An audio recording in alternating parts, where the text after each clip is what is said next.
नमस्ते मेरे प्यारे दोस्तों। सेट प्रैक्टिस करने का मतलब होता है कि एग्जाम के सिलेबस और पैटर्न के आधार पर तैयारी को सटीक और स्ट्रॉन्ग बनाना, साथ में महत्वपूर्ण प्रश्नों का रिवीजन करना जो परीक्षा में बार बार पूछा जाता है। ना संघर्ष ना तकलीफ तो खाक मजा है जीने में, बड़े बड़े तूफान थम जाते हैं जब आग लगी हो सीने में। चलिए शुरू करते हैं। पहला क्वेश्चन है कि सेनापति निम्न में से किस प्रकार का शब्द है। इसका करेक्ट आंसर है यौगिक शब्द। सेनापति क्या है? एक यौगिक शब्द है। यौगिक शब्द होता क्या है कि जैसे कि वैसे शब्द जिनमें रूढ़ शब्द के अतिरिक्त एक शब्दांश यानी कि उपसर्ग या तो प्रत्यय लगा रहता है, एक अन्य रूढ़ शब्द अवश्य होता है। जैसे कि आप बोल सकते हैं कि नमकीन, तो इसमें क्या नमक रूढ़ है और इन प्रत्यय है। सेनापति, सेना रूढ़ है और पति क्या हो गया? वो प्रत्यय हो गया। तो इस प्रकार से जो रूढ़ और प्रत्यय मिलकर जो बना हुआ शब्द रहता है वो यौगिक शब्द कहलाता है। ठीक है, तो सेनापति क्या हो गया? एक यौगिक शब्द है। नेक्स्ट क्वेश्चन है कि उषा पंखा किस प्रकार की संज्ञा है। तो इसका करेक्ट आंसर है यह व्यक्तिवाचक संज्ञा है। व्यक्तिवाचक संज्ञा कैसे पहचानेंगे? देखिए, किसी भी विशेष व्यक्ति या वस्तु या स्थान का नाम का बोध कराने वाला जो संज्ञा व्यक्तिवाचक संज्ञा कहलाता है। किसी विशेष का, जैसे कि आप नाम ले लीजिए राम, मोहन, राधा। वस्तु का नाम जैसे उषा पंखा, उषा पंखा का नाम लिया कौन? उषा, तो खास कंपनी का नाम लिया तो वो हो गया व्यक्तिवाचक संज्ञा। नेक्स्ट क्वेश्चन है कि निरोग शब्द में उपसर्ग है।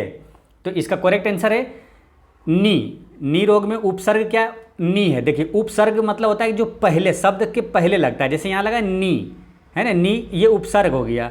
अब प्रत्यय होता है, एक प्रत्यय जो कि शब्द के बाद में लास्ट में लगा हुआ रहता है। तो यहाँ उपसर्ग क्या है? इसमें नी लगा, ये वाला नी है ना, नी रोग। नेक्स्ट क्वेश्चन है कि तीव्र का जो विलोम शब्द क्या है। तो तीव्र है तो इसका विलोम क्या हो जाएगा? मंद। इसका करेक्ट आंसर हो गया मंद, मतलब स्लो। नेक्स्ट क्वेश्चन है कि अमृत का पर्यायवाची शब्द नहीं है। तो इसका करेक्ट आंसर है मीठा अमृत का पर्यायवाची नहीं है। बाकी अमृत का पर्यायवाची सोम, सुधा और पीयूष अमृत का पर्यायवाची शब्द है, मीठा इसका नहीं है। नेक्स्ट क्वेश्चन है कि निम्नलिखित में से शुद्ध रूप का चुनाव कीजिए। तो इसका करेक्ट आंसर है ये दर्पण जो है ना, ये वाला शुद्ध है, बाकी ये सब दर्पण जो गलत लिखा हुआ है। नेक्स्ट क्वेश्चन है कि राम पेड़ से गिर गया, तो रेखांकित शब्द के कारक भेद के उचित विकल्प को चुनिए। तो इसका करेक्ट आंसर है अपादान कारक है। ये कौन सा कारक है? अपादान कारक। देखिए, अपादान कारक का विभक्ति चिन्ह से होता है। जैसे वो पेड़ से गिर गया है ना, वो क्या है कि ट्रेन से गिर गया, तो ये से जो रहेगा ना, ये आप समझ लीजिएगा कि वो अपादान कारक है। नेक्स्ट क्वेश्चन है कि इनमें से कौन युग्म गलत है।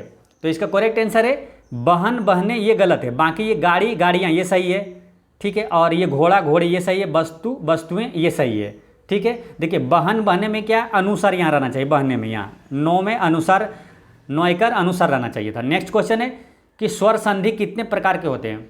तो इसका करेक्ट आंसर है ये 5 प्रकार के होते हैं।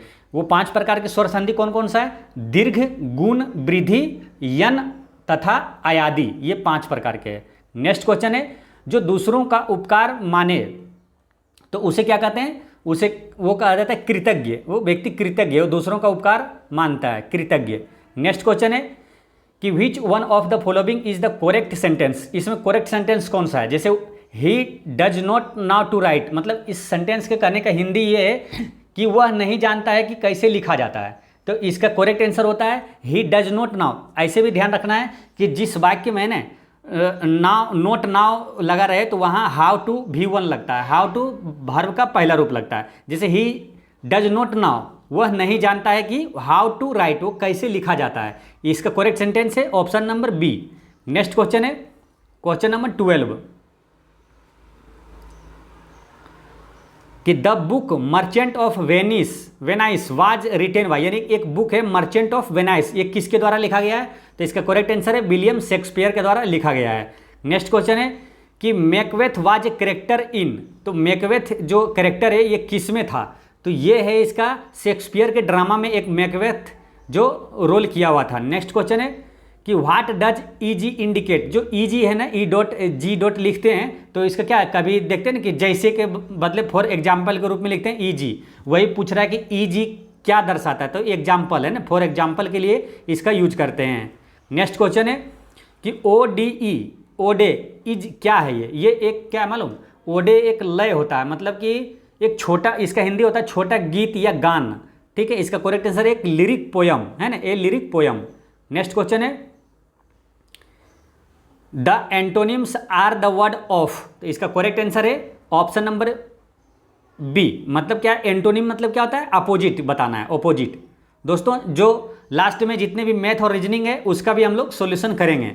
नेक्स्ट क्वेश्चन है कि the verb form of food, यानी ये भोजन का वर्ब फॉर्म पूछ रहा है। ये भोजन जैसे फूड ये नाउन है, ठीक है, इसका वर्ब फॉर्म क्या होगा, फीड होगा। फीड माने होता है खिलाना, ये भोजन हो गया, ये भोजन खिलाना है, भोजन कराना। नेक्स्ट क्वेश्चन है कि the adjective form of fault, fault का एडजेक्टिव फॉर्म क्या होगा, तो इसका करेक्ट आंसर है ऑप्शन नंबर ए, फॉल्टी। ये एडजेक्टिव है, बाकी ये फॉल्ट जो है ये नाउन है, इसका एडजेक्टिव रूप है फॉल्टी। नेक्स्ट क्वेश्चन है कि which one is not correct, इसमें करेक्ट कौन सा नहीं है, तो इसका आंसर है ऑप्शन नंबर डी। ये जो फोटोज है ये गलत है, बाकी मैंगोज ये सही लिखा है, हीरोज ये प्लुरल रूप में सही है, पोटैटोज ये सही है। ये फोटोज में ना ये ई एस नहीं लगता है, मालूम, केवल एस लगता है, ये सही होता है। नेक्स्ट क्वेश्चन है कि the phrase in A nutshell, ये फ्रेज है एक इन ए नटसेल, इसका मतलब होता है संक्षेप में, ठीक है, इसका हो गया संक्षेप में, यानी कि इन शॉर्ट, इसका आंसर हो गया सी। नेक्स्ट क्वेश्चन है कि निम्नलिखित में से किस वनस्पति जगत के पौधों को शैवाल के नाम से जाना जाता है, तो इसका करेक्ट आंसर क्या होगा, शैवाल के नाम से जाना जाता है ये थैलोफाइटा। थैलोफाइटा जो है ये शैवाल के नाम से जाना जाता है। अच्छा, एक क्वेश्चन आता है ना कि जो शैवाल, यहाँ शैवालों का अध्ययन क्या कहलाता है, तो शैवालों का अध्ययन कहलाता है फाइकोलॉजी, और इसी तरह के ये कवक का अध्ययन क्या कहलाता है, तो माइकोलॉजी। तो कभी कभी कन्फ्यूजन हो सकते हैं आप कि शैवालों का अध्ययन क्या कहलाता है, ऑप्शन में दोनों रहेगा, फाइकोलॉजी या माइकोलॉजी। तो इसे आप ऐसे याद करिए, देखिए शैवालों का अध्ययन क्या हो गया, फाइकोलॉजी, ठीक है, और कवक का अध्ययन क्या हो गया, माइकोलॉजी, ठीक है। इसे ऐसे याद रखिए, इसको आप एक शब्द याद रखना हमेशा, जब भी शैवाल और कवक का अध्ययन पूछे तो आपको याद रखना है साफ काम, ठीक है, साफ काम, यानी शैवालों का अध्ययन फाइकोलॉजी, कवक का अध्ययन माइकोलॉजी। नेक्स्ट क्वेश्चन है 22 में पूछा गया है कि निम्नलिखित में से कौन सा कोलाइड फॉर्म का एक उदाहरण है, तो इसका करेक्ट आंसर है स्पंज जो है कोलाइड फॉर्म का उदाहरण है। जैसे कोलाइड फॉर्म का कुछ उदाहरण होता है, जैसे स्पंज हो गया, गोंद हो गया, स्टार्च है, ये सब क्या है, ये कोलाइड फॉर्म का उदाहरण है। नेक्स्ट क्वेश्चन है कि निम्नलिखित में से कौन सा रोग मच्छर के काटने से नहीं होता है, तो इसका करेक्ट आंसर है हेपेटाइटिस जो है ये मच्छर के काटने से नहीं होता है, ये ध्यान रखना है। हेपेटाइटिस क्या होता है ना, एक यकृत में सूजन हो जाता है, उसके वजह से ये होता है, ठीक है। और ये जो मलेरिया, डेंगू और फीलपाँव ये है मच्छर के काटने से होने वाला रोग है, ये ध्यान रखना है। नेक्स्ट क्वेश्चन है कि ये क्या है कि खाद्य पदार्थ और स्रोत निम्नलिखित में से कौन सा युग्म सही है, तो विटामिन ए पपीता से मिलता है, ये सही है, और लोह जो है, लोह खनिज, ये भी पालक से मिलता है, ये भी सही है, यानी कि दोनों सही है, ठीक है।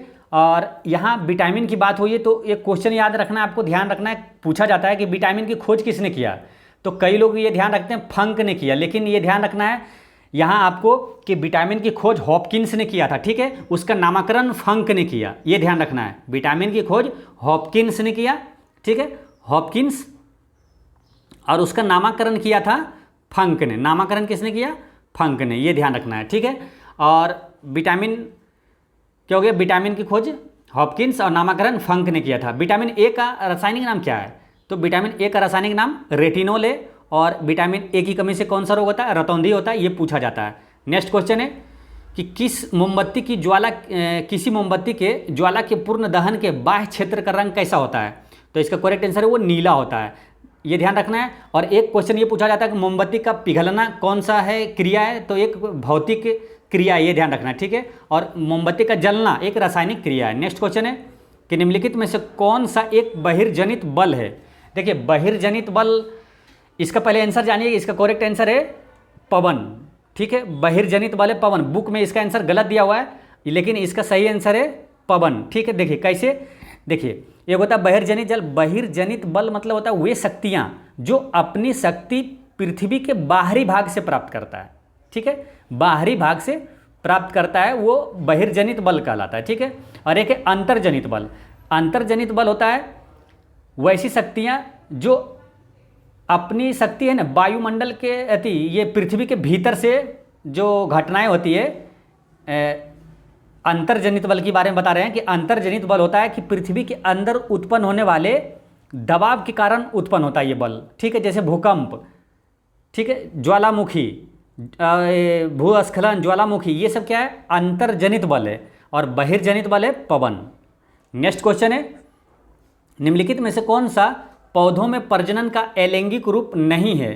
तो इसका करेक्ट आंसर है परागन, ये अलैंगिक रूप नहीं है, बाकी ये सब अलैंगिक रूप है, ये ध्यान रखना है। नेक्स्ट क्वेश्चन है कि चिकनगुनिया किस मच्छर के काटने से किसका होने वाला एक संक्रमण है? तो इसका करेक्ट आंसर है एडिज मच्छर के काटने से चिकनगुनिया होता है। और यहाँ ध्यान रखना है, अगर पूछे कि डेंगू बुखार किससे होता है तो वो भी एडिज मच्छर के कारण होता है, ये ध्यान रखना है। नेक्स्ट क्वेश्चन है कि रिसान अपने वाहन में पश्च दृश्य, यानी कि जो पीछे का दृश्य देखने के लिए जो दर्पण लगाए वो कौन सा दर्पण होता है? वो उत्तल दर्पण होता है, ये ध्यान रखना है। गाड़ी के जो साइड मिरर में रहता है वो उत्तल दर्पण हो गया। अच्छा, हेडलाइट में कौन सा होता है? तो वो अवतल दर्पण होता है। नेक्स्ट क्वेश्चन है कि निम्नलिखित में से कौन सा एक जीवाणु जनित रोग है? तो इसका करेक्ट आंसर है कुष्ठ रोग है, एक जीवाणु जनित रोग है। जीवाणु जब भी आए तुरंत ये दिमाग में रिवाइज कर लेना चाहिए कि जीवाणु यानी बैक्टीरिया की खोज किसने किया?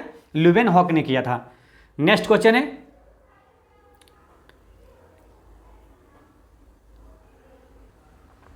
क्वेश्चन नंबर 32 में पूछा गया है कि निम्नलिखित में से कौन सा पादप जगत का उपसमूह नहीं है?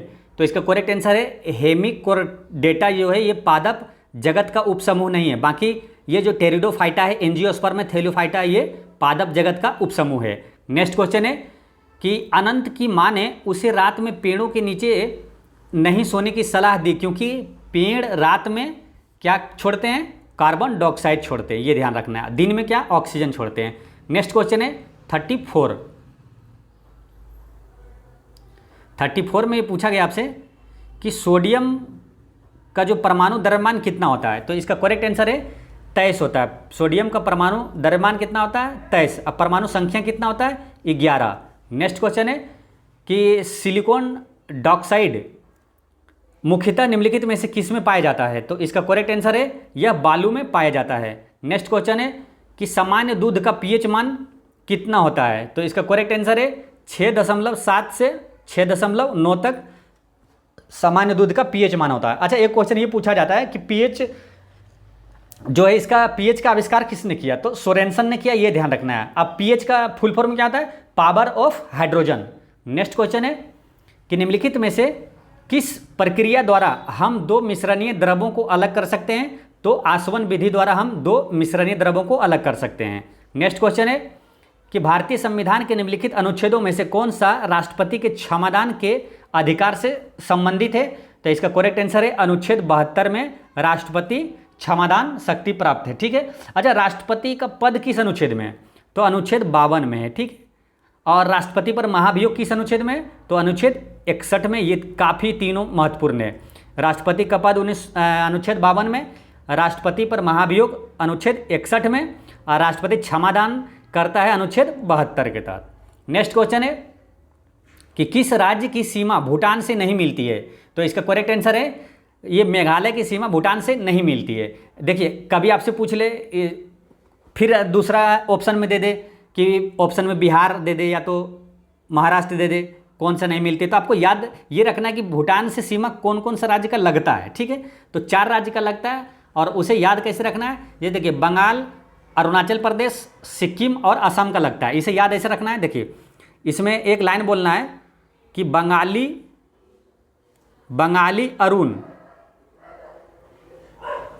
अरुण सिक्के की आस में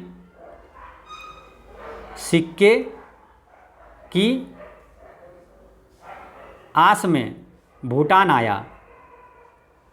ठीक है, बंगाली अरुण सिक्के की आस में भूटान आया, यानी भूटान से संबंधित 4 राज्य कौन कौन सा? बंगाल, पश्चिम बंगाल, अरुणाचल प्रदेश, सिक्के यानी सिक्किम, और आस यानी असम। ऐसे याद रख लेना है ट्रिक से। नेक्स्ट क्वेश्चन है कि दहेज निषेध अधिनियम 1961 कब से लागू हुआ? तो इसका करेक्ट आंसर है कि ये हुआ था 1 जुलाई 1961 से लागू हुआ था। नेक्स्ट क्वेश्चन है कि भारत के महान्यायवादी को कौन हटा सकता है? तो राष्ट्रपति हटा सकता है, ये ध्यान रखना है। अच्छा, भारत का महान्यायवादी किस अनुच्छेद में? ये भी पूछा जाता है, तो अनुच्छेद 76 में, ये ध्यान रखना है। नेक्स्ट क्वेश्चन है कि बिहार में कुल कितने प्रमंडल है? तो 9 प्रमंडल है। अच्छा, अनुमंडल कितना है? तो अनुमंडल 101 है। इसे याद कैसे रखना है? 101 अनुमंडल जैसे किसी को देते ना कि बोलते हैं ना 101 रुपया अनुदान दिए, ठीक है, तो अनुदान से अनुमंडल याद रखना है, 101 अनुमंडल कितना है 101। नेक्स्ट क्वेश्चन है कि भारत में प्रथम सत्याग्रह गांधी जी ने कहाँ शुरू किया था, तो इसका करेक्ट आंसर है चंपारण में किया था। यहाँ ठीक है, ये काफ़ी इंपॉर्टेंट है, यहाँ से कई क्वेश्चन पूछा जाता है, ठीक है। प्रथम सत्याग्रह चंपारण से किया। एक क्वेश्चन ये भी पूछा जाए कि गांधी जी ने भारतीय राजनीति में कब प्रवेश किया, तो चंपारण सत्याग्रह से ही प्रवेश किया। एक क्वेश्चन ये पूछा जाता है। और अभी बिहार का जो टीचर का एग्जाम हुआ इसमें भी पूछा गया था, हमेशा पूछा जाता है कि गांधी जी को चंपारण आने के लिए आमंत्रित किसने किया, तो राजकुमार शुक्ला ने किया था। और ये कब हुआ था, 1917 में हुआ चंपारण सत्याग्रह। नेक्स्ट क्वेश्चन है कि दिल्ली के लाल किले में स्थित मोती मस्जिद को किसने बनवाया, तो इसका करेक्ट आंसर है औरंगजेब ने बनवाया, ठीक है। देखिए यहाँ कन्फ्यूजन वाला चीज़ है एक मोती मस्जिद ये दिल्ली के लाल किला में है, एक है आगरा के लाल किले में भी मोती मस्जिद है, तो उसको किसने बनवाया, तो दोनों को साथ याद रखेंगे, कन्फ्यूजन नहीं होगा। देखिए आगरा का जो लाल किले में मोती मस्जिद है उसको शाहजहां ने बनवाया, उसको ऐसे रिलेट कर लीजिए कि जो आगरा का ताजमहल है किसने बनवाया, शाहजहां ने, तो वही आगरा के ताजमहल शाहजहां, तो आगरा का जो मोती मस्जिद है वो भी शाहजहां ने बनवाया। और दिल्ली वाला पूछा तो औरंगजेब। नेक्स्ट क्वेश्चन है कि जातक पवित्र ग्रंथ है, तो इसका करेक्ट आंसर है बौद्धों के पवित्र ग्रंथ है। ये काफ़ी इंपॉर्टेंट क्वेश्चन है। एक बार तो सिंपल ये पूछा गया था कि जातक है, और ऑप्शन में क्या दिया था मालूम, ऑप्शन में कई चीज़ दिया था कि बौद्ध धर्म का मृत्यु से, भगवान बुद्ध की मृत्यु से, भगवान बुद्ध के ज्ञान प्राप्ति से, या तो भगवान बुद्ध के पूर्व जन्मों का वर्णन है। तो ध्यान रखना है जातक में महात्मा बुद्ध का पूर्व जन्मों का वर्णन दिया हुआ है, ये ध्यान रखना है। नेक्स्ट क्वेश्चन है 46 कि संयुक्त राष्ट्र संघ दिवस कब मनाया जाता है, तो 24 अक्टूबर को मनाया जाता है। क्यों, क्योंकि 24 अक्टूबर 1945 को यूएनओ संयुक्त राष्ट्र संघ की स्थापना हुआ था, ये ध्यान रखना है, ठीक है। और यूएनओ का मुख्यालय कहाँ है, न्यूयॉर्क में है। वर्तमान में इसके कितने देश है, 193, ये भी पूछा जाता है कभी, ठीक है। यूएनओ में 193 देश है। नेक्स्ट क्वेश्चन है रामनाथ कोविंद भारत के राष्ट्रपति बने, तो ये कौन सा राष्ट्रपति बने थे, तो ये हैं 14वें राष्ट्रपति, ठीक है। लेकिन वर्तमान में अभी जो द्रौपदी मुर्मू है तो वो क्या में हो जाएंगे, वो 15वें हैं, ठीक है। एक क्वेश्चन इंपॉर्टेंट करंट अफेयर में पूछा जाएगा कि भारत की प्रथम आदिवासी महिला राष्ट्रपति कौन है, तो द्रौपदी मुर्मू है, ये ध्यान रखना है। हालांकि भारत की प्रथम महिला राष्ट्रपति पूछे तो वो प्रतिभा देवी सिंह पाटिल है, लेकिन प्रथम आदिवासी महिला राष्ट्रपति द्रौपदी मुर्मू। नेक्स्ट क्वेश्चन है कि मैरी कॉम किस खेल से जुड़ी है, तो ये है बॉक्सिंग, मुक्केबाजी से, ठीक है। मैरी कॉम किस राज्य से है, मणिपुर से है। और एक चीज़ ध्यान रखना कि 8 बार विश्व मुक्केबाजी जीतने वाली कौन है, तो यही है मैरी कॉम, ये ध्यान रखना है। नेक्स्ट क्वेश्चन है कि जनजाति समूह मुंडा कहाँ रहता है, तो ये झारखंड में रहता है, ठीक है। इससे ज़्यादा इंपॉर्टेंट ये पूछा जाता है कि मुंडा विद्रोह का नेतृत्व किसने किया, तो मुंडा विद्रोह का नेतृत्व बिरसा मुंडा ने किया था, ये झारखंड में हुआ था। और बिरसा मुंडा के गुरु कौन है ये भी पूछा जाता है, तो आनंद पांडे, ये ध्यान रखना है। नेक्स्ट क्वेश्चन है कि पानीपत का तृतीय युद्ध किसके बीच लड़ा गया था, तो इसका करेक्ट आंसर है अफगान और मराठा के बीच लड़ा गया था। अफगान के तरफ से यानी कि अहमद शाह अब्दाली था, और मराठा सदाशिवराव भाऊ था, वो उसके दोनों बीच के हुआ था, ठीक है। तो अफगान और मराठा के बीच लड़ा गया। देखिए पानीपत का युद्ध काफ़ी इंपॉर्टेंट है और हर एग्जाम में पूछा जाता है कि पानीपत का प्रथम युद्ध कब हुआ, द्वितीय युद्ध कब हुआ, किसके किसके बीच हुआ, तो ये ध्यान रखना है। तो पहले तो ये तीनों युद्ध कब कब हुआ ये ध्यान रखिए। देखिए पानीपत का पहला युद्ध 1526 में हुआ था। देखिए 21 अप्रैल 1526 में हुआ, डेट भी है, लेकिन डेट से ज़्यादा आप वर्ष याद रखिएगा कि 1526 में हुआ। दूसरा युद्ध हुआ था पानीपत का 5 नवंबर 1556 में, और तीसरा युद्ध हुआ था 14 जनवरी 1761 में। फिर से एक बार समझिए, पानीपत का प्रथम युद्ध 1526 में, दूसरा युद्ध 1556 में, तीसरा युद्ध 1761 में। अब किसके किसके बीच हुआ वो भी समझिए। पानीपत का प्रथम युद्ध हुआ था बाबर और इब्राहिम लोदी के बीच। पानीपत का दूसरा युद्ध हुआ था अकबर और हेमू के बीच। ये काफ़ी इंपॉर्टेंट क्वेश्चन है, ये एनटीपीसी में, चाहे अभी एनटीपीसी में पूछा गया था दूसरा युद्ध किसके बीच हुआ था, अकबर और किसके बीच हुआ था, तो अकबर और हेमू के बीच हुआ था। और तीसरा युद्ध हुआ था अहमद शाह अब्दाली और मराठा के बीच, यानी अफगान और मराठा के बीच हुआ था तीसरा युद्ध। नेक्स्ट क्वेश्चन है कि भारतीय संविधान के अनुसार मानव का दुर्व्यापार और बालाश्रम निषेध यह कौन से अनुच्छेद में वर्णित है, तो इसका करेक्ट आंसर है अनुच्छेद 23 में, ठीक है। अब अनुच्छेद 24 भी है जो कि कन्फ्यूजन होता है, इसलिए दोनों साथ ही याद रखिए। देखिए मानव का दुर्व्यापार और बालाश्रम निषेध अनुच्छेद 23 में है, और अनुच्छेद 24 में जो है वो है कारखानाओं में है ना, बच्चों को जो कि 14 वर्ष से कम है उसको निषेध है, कारखानाओं में प्रतिबंधित है उसको लगाने के लिए। नेक्स्ट क्वेश्चन है कि हरिप्रसाद चौरसिया किसके प्रसिद्ध वादक हैं? तो इसका करेक्ट आंसर है ये बांसुरी वादक है, ठीक है। हरिप्रसाद चौरसिया बांसुरी वादक है। इस टाइप के क्वेश्चन पूछे जाते हैं। अब सबसे ज़्यादा इंपॉर्टेंट है उस्ताद बिस्मिल्लाह खां, जो कि शहनाई वादक है, ठीक है, क्योंकि ये बिहार से डुमराव में इनका जन्म हुआ था। उस्ताद बिस्मिल्लाह खां का शहनाई वादक है। और जाकिर हुसैन तबला वादक है, ये ध्यान रखना है। नेक्स्ट क्वेश्चन है, भारत के सर्वोच्च न्यायालय के न्यायाधीश की सेवानिवृत्ति कितनी आयु तक है? वो है 65 वर्ष, ठीक है। सुप्रीम कोर्ट का जो न्यायाधीश का सेवानिवृत्ति है 65 वर्ष, और हाई कोर्ट का पूछे तो वो है 62 वर्ष, ये ध्यान रखना है, ठीक है। अच्छा, पटना हाई कोर्ट की स्थापना कब हुआ मालूम? 1916 में, और पटना विश्वविद्यालय का 1917 में, ये दोनों साथ है, ये ध्यान रखना है। 16-17, पटना हाई कोर्ट 1916, पटना विश्वविद्यालय 1917।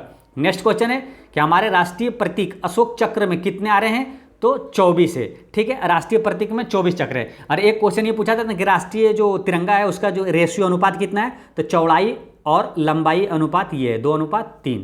नेक्स्ट क्वेश्चन है कि हाटक निम्न में से किस महाजनपद की राजधानी थी? तो इसका करेक्ट आंसर है ये कंबोज की राजधानी, कंबोज महाजनपद की राजधानी हाटक थी। हाटक को कभी कभी ऑप्शन में अगर दे दे राजपुर, तो ध्यान रखना है हाटक या राजपुर कंबोज की राजधानी थी। नेक्स्ट क्वेश्चन है कि संविधान के किस अनुच्छेद के अंतर्गत राष्ट्रपति किसी मामले में सर्वोच्च न्यायालय की सलाह ले सकता है? तो इसका करेक्ट आंसर है अनुच्छेद 143, 143, है ना, आई लव यू 143। तो ये ध्यान रखना है, ठीक है। 143 के तहत ये राष्ट्रपति सर्वोच्च न्यायालय की सलाह ले सकता है, लेकिन ये सलाह मानने को बाध्य नहीं है, ये ध्यान रखना है। नेक्स्ट क्वेश्चन है कि वन रिपोर्ट 2019 के अनुसार देश में सर्वाधिक वन क्षेत्र किस राज्य में है? तो इसका करेक्ट आंसर है मध्य प्रदेश में सर्वाधिक वन क्षेत्र है। अगर प्रतिशतता में पूछे तो वो मिजोरम है, ठीक है। मध्य प्रदेश काफ़ी इंपॉर्टेंट है, सबसे ज़्यादा वन क्षेत्र यही है। सबसे ज़्यादा पूछे बाघों की संख्या कहाँ है? मध्य प्रदेश में है। और सबसे ये सोयाबीन की खेती सबसे ज़्यादा कहाँ होता है? मध्य प्रदेश में। सबसे स्वच्छ शहर कौन सा है? तो इंदौर मध्य प्रदेश में है। नेक्स्ट क्वेश्चन है 58 में ये पूछा है कि संयुक्त राष्ट्र शरणार्थी उच्चायोग यानी कि UNHCR का मुख्यालय कहाँ स्थित है? तो ये है जेनेवा में, स्विट्जरलैंड के जेनेवा में, ठीक है, जेनेवा में है। और इसका स्थापना कब हुआ था? 1950 में। अच्छा, विश्व स्वास्थ्य संगठन का मुख्यालय कहाँ है? जेनेवा में। विश्व व्यापार संगठन का मुख्यालय कहाँ है? जेनेवा में। अंतर्राष्ट्रीय श्रम संगठन का मुख्यालय कहाँ है? जेनेवा में। नेक्स्ट क्वेश्चन है, अकबर ने अपनी राजधानी को आगरा से फतेहपुर सीकरी किस वर्ष स्थानांतरित किया था? तो इसका करेक्ट आंसर है ये 1571 में किया था, ठीक है। अकबर से कुछ क्वेश्चन पूछा जाता है, जैसे अकबर ने दास प्रथा का अंत कब किया था? 1562 में। और तीर्थ कर कब समाप्त किया अकबर ने? तो 63 में। ऐसे याद रखना, देखिए दास प्रथा यानी दो से दास, दो से दू, यानी कि 1562 में दो आ रहा है, दो वाला दास प्रथा, दो वाला। और तीर्थ यानी 3 वाला 63। और जजिया कर समाप्त किया 1564 में। और मजहर की घोषणा किया था 1579 में।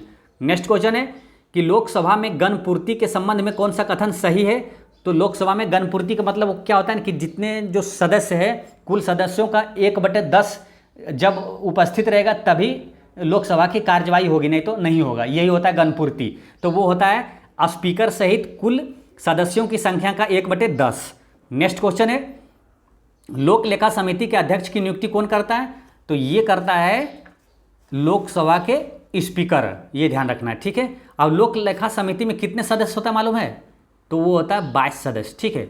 और ये 22 सदस्य जो होता है ना, वो 15 लोकसभा से होता है और 7 होता है राज्यसभा के सदस्य। एक क्वेश्चन ये पूछा जाता है इंपॉर्टेंट कि किस समिति में केवल लोकसभा के सदस्य होता है? तो उसमें प्राक्कलन समिति है, उसमें केवल लोकसभा के सदस्य होते हैं और उसमें 30 सदस्य होता है, ये ध्यान रखना है, 30 सदस्य। नेक्स्ट क्वेश्चन है कि ओजोन संरक्षण दिवस किस तिथि को मनाया जाता है? तो ओजोन संरक्षण जब भी आए तो 2-3 क्वेश्चन तुरंत अपने दिमाग में आ जाना चाहिए। ओजोन संरक्षण दिवस मनाया जाता है 16 सितंबर को, ठीक है। एक तो ये हो गया 16 सितंबर को। और ओजोन परत जो ओजोन संरक्षण से संबंधित है मॉन्ट्रियल प्रोटोकॉल, अगर आपसे पूछा जाता है मॉन्ट्रियल प्रोटोकॉल किससे संबंधित है? तो ओजोन संरक्षण से संबंधित है। अच्छा, ओजोन परत ही है ना, बोलता है कि कौन सा परत है जो कि खतरनाक पराबैंगनी किरणों को पृथ्वी पर आने से रोकती है? तो ओजोन परत ही रोकती है।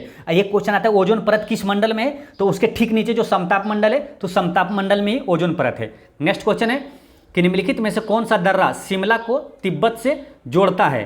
तो इसका करेक्ट आंसर है ये सिपकिला दर्रा, ठीक है, सिपकिला दर्रा ये शिमला को तिब्बत से जोड़ता है। अच्छा, एक क्वेश्चन आएगा इंपॉर्टेंट कि चीन को भारत से कौन सा दर्रा जोड़ता है, तो नाथुला दर्रा जोड़ता है, जो कि सिक्किम में है, नाजय सिक्किम, नाथुला और झेलेपला दर्रा सिक्किम में। नेक्स्ट क्वेश्चन है कि संविधान सभा की अंतिम बैठक कब हुई थी, तो इसका करेक्ट आंसर है ये हुआ था 24 जनवरी 1950 को अंतिम बैठक। अच्छा, पहली बैठक पूछे तो 9 दिसंबर 1946 को हुआ था पहली बैठक।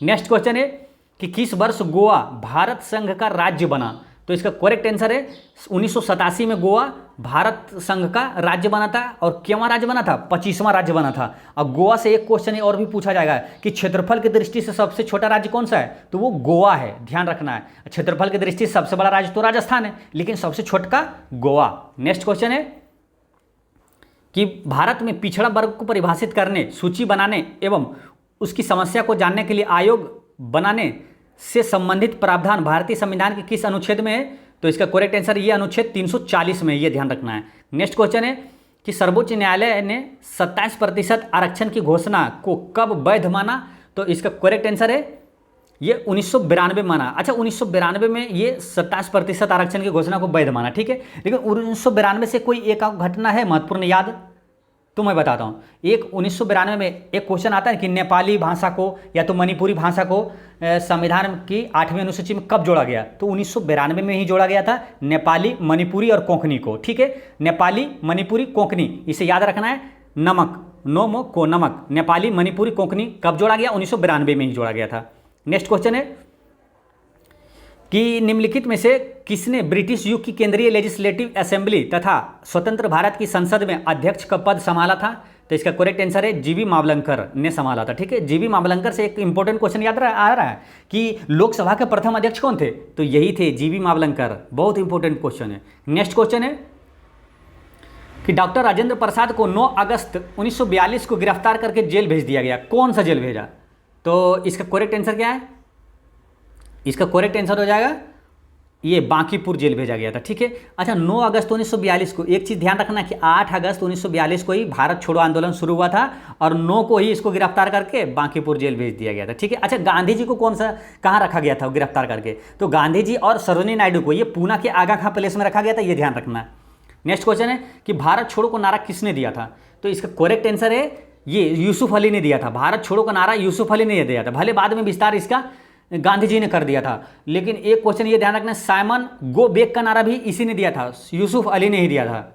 नेक्स्ट क्वेश्चन है कि किस राज्य की पुलिस ने तीर्थ व पर्यटन स्थलों पर स्वच्छता बनाए रखने के लिए ऑपरेशन मर्यादा शुरू किया, तो इसका करेक्ट आंसर है उत्तराखंड ने किया था, ठीक है। उत्तराखंड की राजधानी कहाँ है, हल्का क्वेश्चन है, देहरादून। नेक्स्ट क्वेश्चन है कि 5 मई को नीरज चोपड़ा ने 88.67 मीटर दूर भाला फेंक कर देश में आयोजित डायमंड लीग का खिताब अपने नाम किया, तो कहाँ क्या था, ये हुआ था दोहा में। दोहा क्या है मालूम, दोहा कतर की राजधानी का दोहा। नेक्स्ट क्वेश्चन है और नीरज चोपड़ा किस खेल से संबंधित, ध्यान रखना है, भाला फेंक से। अंतर्राष्ट्रीय गैर लाभकारी संगठन रिपोर्ट्स विदाउट बॉर्डर्स द्वारा जारी विश्व प्रेस स्वतंत्रता सूचकांक 2023 में भारत की रैंकिंग क्या है, तो इसका करेक्ट आंसर है 161वीं है। विश्व प्रेस स्वतंत्रता सूचकांक 2023 में भारत की रैंकिंग क्या है, 161वीं। नेक्स्ट क्वेश्चन है कि रूस के इयान नेपोम नियातची को हराकर डिंग लिरेन किस देश के प्रथम पुरुष विश्व शतरंज चैंपियन बन गए हैं, तो ये बने हैं कहाँ के हैं, चीन के, ये ध्यान रखना है। अब एक चीज़ सिंपल ये ध्यान रखना है कि इयान नेपोम नियातजी को हराकर डिंग लिरेन, यानी कि डिंग लिरेन किस देश के हैं, तो चीन के हैं, और प्रथम पुरुष विश्व शतरंज चैंपियन बन गया है डिंग लिरेन। नेक्स्ट क्वेश्चन है कि प्रथम आसियान इंडिया मेरी टाइम एक्सरसाइज की मेजबानी किस देश द्वारा की गई, तो इसका करेक्ट आंसर है सिंगापुर के द्वारा किया गया है। नेक्स्ट क्वेश्चन है कि भारत ने चक्रवात मोचा से प्रभावित किस देश में लोगों को मानवीय सहायता प्रदान करने के लिए ऑपरेशन करुणा शुरू किया, तो इसका करेक्ट आंसर है म्यांमार को सहायता प्रदान करने के लिए ऑपरेशन करुणा किसे सहायता देने के लिए, तो म्यांमार को।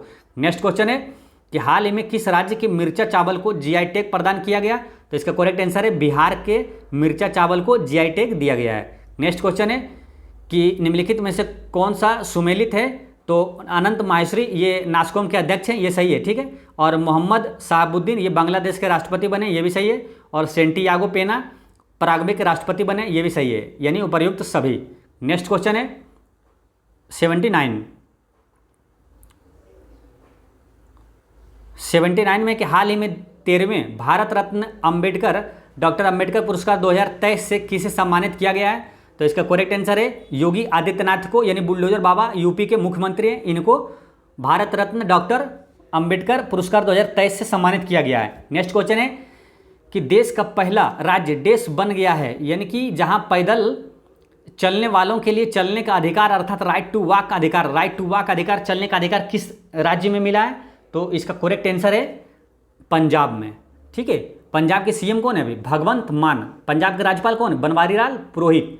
नेक्स्ट क्वेश्चन है कि हाल ही में किसने हेवन 1 नामक दुनिया के पहले वाणिज्यिक अंतरिक्ष स्टेशन को अगस्त 2025 तक लॉन्च करने की घोषणा की है? तो ये किया है स्पेस एक्स ने किया, ठीक है। स्पेस एक्स किसकी कंपनी है? एलन मस्क की।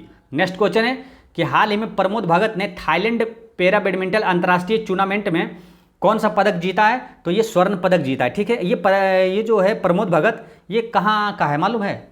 ये हाजीपुर के हैं, बिहार के हाजीपुर से हैं, रहते हैं अभी उड़ीसा में, ये ध्यान रखना है। और ये किस खेल से संबंधित है? तो पैरा बैडमिंटन। नेक्स्ट क्वेश्चन है कि 3 अलग अलग मोबाइल पर स्टॉप वॉच में अलार्म सेट किया जाता है जो क्रमशः 15, 20 और 25 सेकंड में बजती है। यदि 9:25 पर एक साथ बजे तो फिर एक साथ कब बजेगा? देखिए इस टाइप के जब भी क्वेश्चन आए तो फिर एक साथ कब बजेगा, तो एक साथ कब बजेगा तो कई बार बजेगा फिर एक साथ, ठीक है। लेकिन कम से कम पूछा जाता है ना कि पहली बार कम से कम कितने बजे बजेगा, तो एक साथ बजेगा। तो कम से कम इसमें निकालते हैं एलसीएम, यानी कि इन तीनों का एलसीएम निकालते हैं। तो जब इन तीनों का एलसीएम निकालेंगे 15, 20 और 25 का, तो 5 से अगर दीजिएगा तो 5 तिया 15, 5 चौक 20, 5 25, अब नहीं कटेगा, यानी कि 5 चौक 20, तिया 60 और 5 300, यानी कि 300 सेकेंड इसका एलसीएम आ गया, ठीक है। अब यानी कि 300 सेकेंड में ये पहली बार बजेगा। तो इसको मिनट में बदल देते हैं, 60 से भागा दे दीजिए, 60 से भागा देते आएगा 6 पंचे 30, 5 मिनट, यानी 5 मिनट के बाद वो फिर से बजेगा, यानी 9:25 हो रहा है, 5 मिनट इसमें जोड़ दीजिए। तो इसका करेक्ट आंसर क्या हो जाएगा? 9:25 में 5 मिनट जोड़िए तो 9:30 में पहली बार बजेगी। सिंपल है, इन तीनों का एलसीएम लीजिए और उसको मिनट में बदल के जोड़ दीजिए। नेक्स्ट क्वेश्चन है कि रूट एंडर 12 है plus root under 12 plus root under 12 dot dot dot अनंत तकले, ठीक है। इस टाइप का जब भी क्वेश्चन आए और यहाँ अनंत तकले रहे, और तो इसको बनाना कैसे? देखिए ये जो अंदर में है ना 12 है, इसको क्या करना है? 2 गुणनखंड में तोड़ना है, और वैसे गुणनखंड में तोड़ना है जो कि नज़दीक हो, जिसमें अंतर 1 का हो। जैसे कि इसको तो गुणनखंड में 2 गुना 6 12 हो सकता है, लेकिन इसमें नहीं, इसको तोड़ना है कि जिसमें अंतर 1 हो, यानी 3 और गुना 4 में तोड़िए। 2 गुणनखंड में तोड़िए जिसमें अंतर मिनिमम हो, यानी कम हो, यानी 1 हो। तो 3 चौक 12। तो इसमें क्या देखिए, जब प्लस वाला रहेगा तो आंसर हो जाएगा 4, अगर यहाँ माइनस माइनस रहेगा तो आंसर हो जाएगा 3। तो इसका आंसर कितना हो जाएगा? ये प्लस वाला है तो 4 हो गया आंसर। नेक्स्ट क्वेश्चन है कि किसी शहर की जनसंख्या 10% बढ़ती है परंतु प्रव्रजन के कारण वर्ष में 2% घटती है, तो 2 वर्षों में कितने प्रतिशत की वृद्धि होगी? कहने का मतलब है कि प्रत्येक वर्ष है ना 10% बढ़ती है, लेकिन उसी वर्ष क्या होता है, कोई किसी कारण से वो 2% घट जाती है। तो यानी कि 100 मानिए इसको पहले, ठीक है। 10% बढ़ा यानी कि 110/100, ठीक है। फिर 2% घट गया यानी कि 98/100। फिर दूसरे वर्ष क्या हुआ? फिर 10% बढ़ा 110/100, और फिर 2% हल्का उसी सरल घट गया, तो यानी 98/100, ठीक है। जब इसको कैलकुलेट करिए, कैलकुलेटिव है, इसको जब कैलकुलेट करिएगा तो आएगा 116.20 समथिंग आएगा, तो यानी 100 फिर घटा दीजिएगा तो इसका करेक्ट आंसर आ जाएगा 16.20। नेक्स्ट क्वेश्चन है कि किसी वर्ग में विद्यार्थियों का प्राप्तांक ये इतना दिया हुआ है, ठीक है। तो इसकी माध्यिका क्या है? तो माध्यिका निकालने का सबसे आसान तरीका है, सबसे आसान क्वेश्चन है। कैसे? ये जब भी जितना संख्या दे दें सबको क्या करिए, बढ़ते क्रम में पहले लिख दीजिए। यानी सबसे छोटका कौन है इसमें? सबसे छोटका है 23, सब मतलब बढ़ते क्रम में लिख दीजिए। अब बीच वाला जो रहेगा वही आंसर हो जाएगा। देखिए 23 लिख दिए, उसके बाद कौन सा है? 23 के बाद है 45, उसके बाद है 51, उसके बाद है 55 हो गया, उसके बाद है 63, उसके बाद है 65, फिर 81। ठीक है, तो बीच वाला कौन है? देखिए ये 3 इधर कर दीजिए और 3 इधर कर दीजिए, बीच वाला कौन है? 55। ठीक है, इसका आंसर क्या हो गया? 55। अगर बीच में 2 आ जाए, ठीक है, यानी कि एक और इधर रहता, ठीक है, तो बीच में 3 इधर कर दे, 3 इधर, बीच में 2 आ जाए तो कोई दिक्कत नहीं, दोनों को प्लस करके 2 से भागा दीजिए, आंसर। अगर एक ही आया तो और आसान है, वो 55 आया बीच में, 55 आंसर हो गया। इसका करेक्ट आंसर कितना हो गया? 55। यानी बढ़ते क्रम में लिखिए, बीच में जो आएगा संख्या वही आंसर हो जाएगा, वही माध्यिका होती है। माध्य पूछे, माध्य तो अलग होता है, सबको जोड़ के जितना संख्या उससे भागा दीजिए, यानी औसत निकालिए, वही माध्य हो गया, माध्यिका आसान हो गया। नेक्स्ट क्वेश्चन है कि एक बकरी और एक कुत्ता को प्रत्येक को 15,000 रुपये में बेचे गए। ठीक है, बकरी को 20% हानि और कुत्ता को 20% लाभ पर बेचा गया, तो कुल इसमें परिणाम क्या हुआ लेन देन में? सिंपल है, देखिए बकरी और कुत्ता का बेचा गया है, यानी कि दोनों का विक्रय मूल्य निकल जाएगा। विक्रय मूल्य कितना हो गया? विक्रय मूल्य हो गया, दोनों को जोड़ दीजिए, 15,000 में दोनों को बेचा, यानी 30,000। 30,000 विक्रय मूल्य हो गया। अब क्रय मूल्य निकाल लीजिए इसका। क्रय मूल्य कैसे निकलेगा कि 15,000 है, पहले को बेचा 20% हानि पर, 20% हानि का होल वैल्यू क्या होगा? देखिए होल वैल्यू आपको निकालना बताएं, होल वैल्यू यानी 20% है ना, यानी कि 20% मतलब 1/5। होल वैल्यू क्या होता है कि हानि अगर हुआ तो इसमें घटा देते हैं, 5 में से घटिए यानी 4/5, ये होल वैल्यू कहलाता है। ठीक है, होल वैल्यू हो गया। इसमें क्या होता है ये जानने से कि इस जैसे कि विक्रय मूल्य अगर दिया है तो होल वैल्यू का उल्टा गुना कीजिए तो क्रय मूल्य आ जाता है, और क्रय मूल्य अगर दिया है तो होल वैल्यू का उल्टा सीधा गुना कीजिए, विक्रय मूल्य आ जाता है। तो ये विक्रय मूल्य दिया 15,000 में बेचा, तो इसको उल्टा गुना करिए, 4/5 है, इसको 5/4 से गुना कर दीजिए, ये पहले का क्रय मूल्य आ जाएगा। ठीक है, फिर उसी तरह 15,000 है, 15,000 में इसका होल वैल्यू 20% का होल वैल्यू कितना होगा? 20% यानी 1/5, इसका होल वैल्यू कितना हो जाएगा? लाभ है तो इसको जोड़ना है, 5 में एक यहाँ जोड़ दीजिए, 6/5 हो जाएगा होल वैल्यू। तो 6/5 इसका भी क्रय मूल्य निकालना है, तो उल्टा इसका गुना कर दीजिए, यानी कि 6/5 का उल्टा 5/6 से गुना कर दीजिए इसको में। अब ये भी क्रय मूल्य, ये भी क्रय मूल्य निकल गया। इसको काटिएगा 4 से, यहाँ कटेगा, इसको जब 4 से काटिएगा तो इसमें कट जाएगा 4 से 3750 से कटेगा, यानी कि फिर 5 से गुना करिए, यानी 18,750 आएगा पहले का काट के, और दूसरे का काट के जब ये काटिएगा 6 से, यहाँ 25 छः के 150, 6 से 5/6 से, तो 25 छः के 150, हाँ 25, हाँ यहाँ 25 आएगा, 25 छः के 150, तो 25 गुना 25 12,500 आएगा, यानी कि पहले को कट करिएगा ना तो आएगा 18,750 और दूसरे का आएगा 12,500, ये दोनों को जोड़िए तो ये हो गया कितना? क्रय मूल्य। क्रय मूल्य कितना आ गया? 31,250। अब विक्रय मूल्य कितना है? 30,000, दोनों को जोड़िएगा 30,000, तो ये क्या क्रय मूल्य कितना आ गया? 31,250, यानी 1250 की हानि हो रहा है। विक्रय मूल्य कितना है? 30,000, क्रय मूल्य ये 1250 की हानि हो रहा है। इसका करेक्ट आंसर हो गया 1250।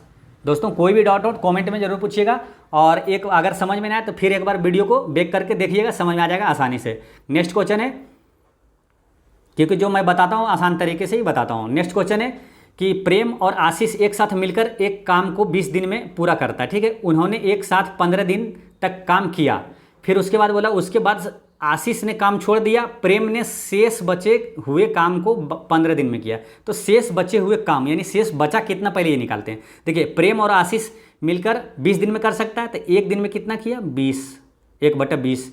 15 दिन तक काम किया उसके बाद छोड़ा, 15 दिन तक काम करते हैं, तो इसको काटिए, 5 15, 5 20, यानी 3/4 काम किया है। तो शेष काम कितना हो गया? तो 4 में से ये 3 घटाइए, शेष काम हो गया 1/4। अब शेष काम को ये ना, ये प्रेम जो है 15 दिन में करता है, तो यहाँ शेष काम बराबर में, ये शेष काम 1/4 है, ये कितने में किया? 15 दिन में। इसको बराबर कर दीजिए, और 1 का जो मान निकलेगा यानी कि ये प्रेम टोटल काम उतने दिन में करेगा, यानी 15 चौके इधर हो जाएगा 60, यानी 1 बराबर कितना हो गया? 60, यानी इसका मतलब हुआ कि प्रेम कुल 60 दिन में वो काम करेगा। प्रेम कितने दिन में करेगा? 60 दिन में। ठीक है, दोनों मिलके कितने दिन में करता है? 120 दिन में। तो आशीष का निकल जाएगा। देखिए दोनों में से प्रेमा वाला घटा दीजिए, 100 कितना है प्रेमा का? 1/60 है, तो इसको एलसीएम ले लीजिए, 60, 20 दिया 60, और यहाँ 60 है कहीं 60 है कहीं 1, यानी 2/60। इसको कट कर दीजिए, यानी कि 1/30, और कितने ये भाग निकल गया, कितने भाग हुआ और कितने दिन में करेगा, इसको उलट दीजिए, यानी 30 दिन में आशीष काम कर लेगा। 30 दिन, इसका आंसर हो गया। नेक्स्ट क्वेश्चन है कि चक्रवृद्धि ब्याज पर दिया गया धन 2 वर्ष में इतना, 3 वर्ष में इतना हो जाता है, तो मूलधन क्या होगा। देखिए 2 वर्ष में इतना हुआ, ठीक है, 3 वर्ष में इतना हुआ। अगर ये जो 3 वर्ष में, 3 वर्ष वाला जो है और इसमें जब 2 वर्ष वाला घटाएंगे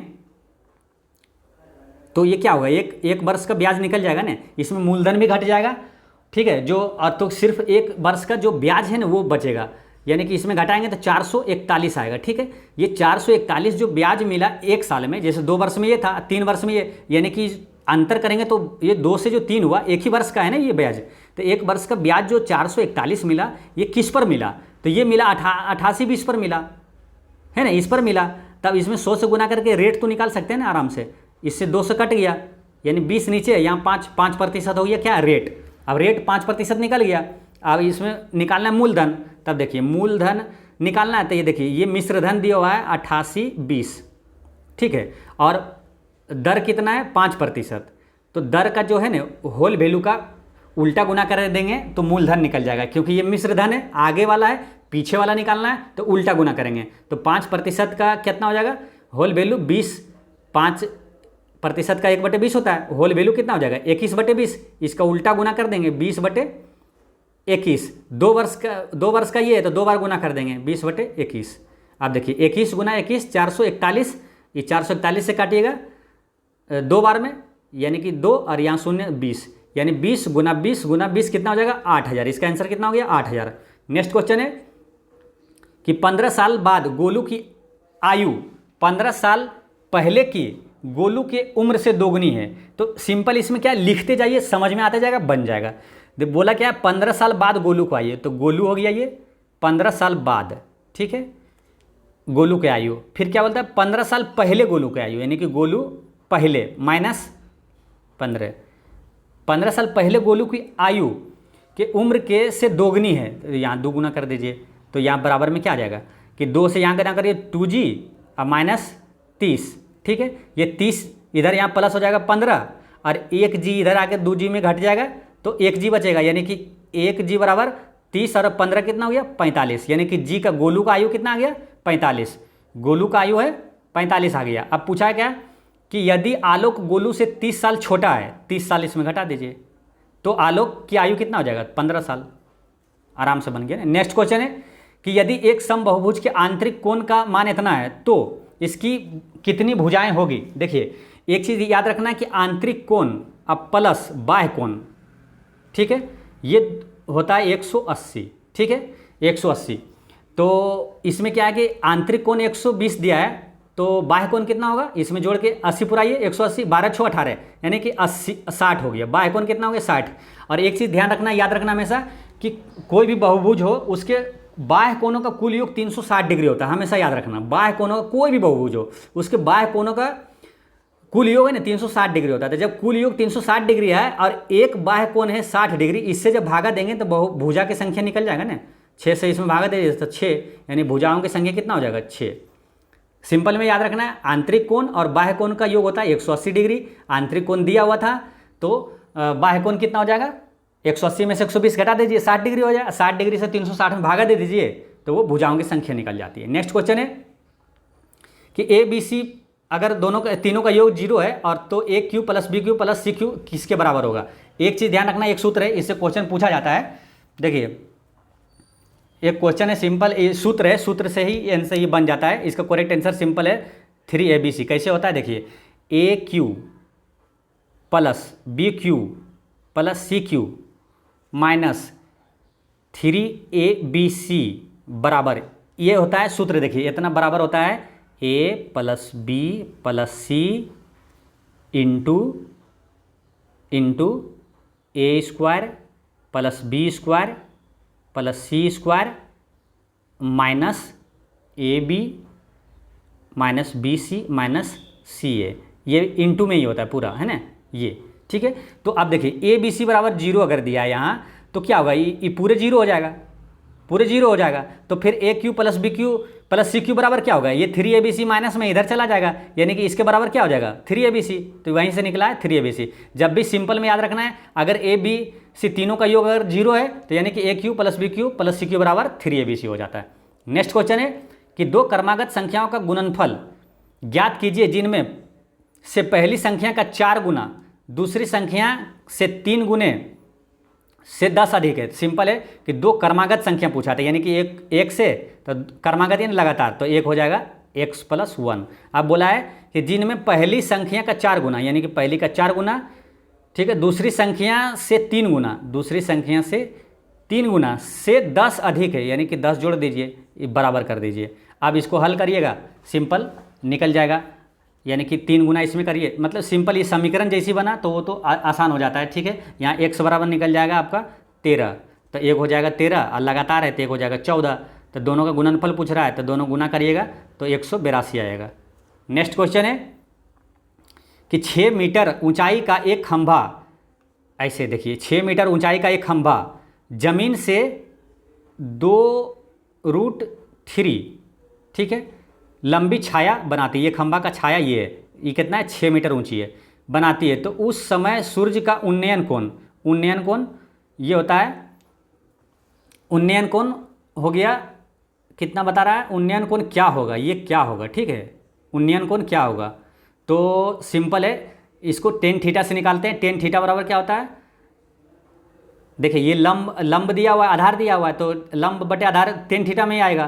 तो टेन थीटा बराबर लिख दीजिए, लंब कितना है 6 और बटा आधार कितना है 2√3, अब 2 से यहाँ काट दिए 3 और ये √3 से ये कटेगा √3 से, यानी टेन थीटा बराबर √3।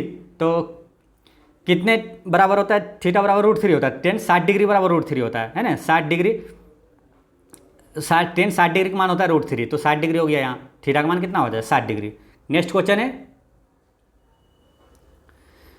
कि दिए गए विकल्पों में से सही विकल्प का चयन करें।